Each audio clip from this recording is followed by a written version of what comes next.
Pemerintah Provinsi Gorontalo bersama pengendali pembangunan ekoregion Sulawesi dan Maluku atau P3E Suma, Kementerian Lingkungan Hidup duduk bersama dalam rapat desiminasi arahan rencana pengelolaan sumber daya alam dan lingkungan hidup terkait isu ketahanan pangan di Provinsi Gorontalo. Rapat pertemuan yang berlangsung di ruang Dulu Hupa kantor gubernur tersebut dihadiri dan dibuka secara resmi oleh penjabat Sekda Provinsi Gorontalo Dr. Andes Haji Anis Naki MM. Dalam sambutannya, Dr. Andes Haji Anis Naki MM mengatakan kegiatan ini merupakan suatu proses inovasi atau penyeberangan yang terencana dan terlaksana pada satu organisasi maupun kelompok yang menurutnya sangat penting untuk dilaksanakan.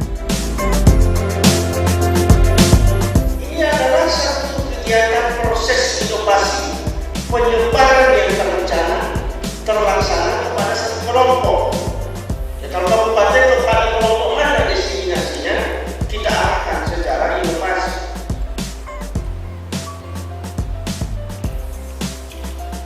Bukan cuma di Al-Quran, Nabi Muhammad saja mengingatkan dalam hadisnya, andai kiamat besok tanam oleh sepi kurma.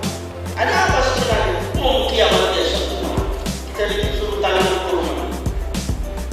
Filosofi dari ini adalah agar kita tidak membiarkan satu jengkal tanah ditelantarkan.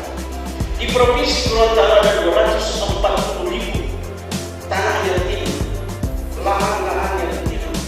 Ini sementara kita akan lakukan pemanfaatan.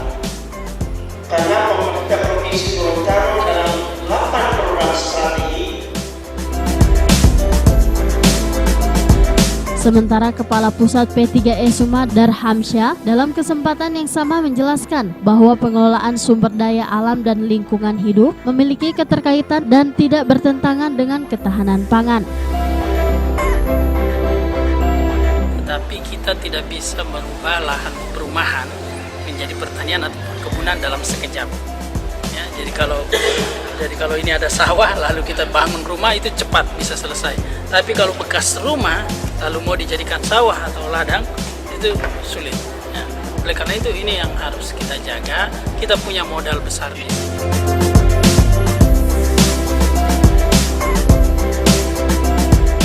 Adapun dokumen arahan rencana pengelolaan sumber daya alam dan lingkungan hidup Pulau Sulawesi berdasarkan isu ketahanan pangan yang telah disusun pengendali pembangunan ekoregion Sulawesi dan Maluku merupakan salah satu upaya pengendalian pembangunan untuk menjaga dan meningkatkan produktivitas lahan yang berpotensi untuk pengembangan pertanian pangan secara berkelanjutan, berbasis daya dukung dan daya tampung lingkungan hidup di Pulau Sulawesi termasuk di Provinsi Gorontalo.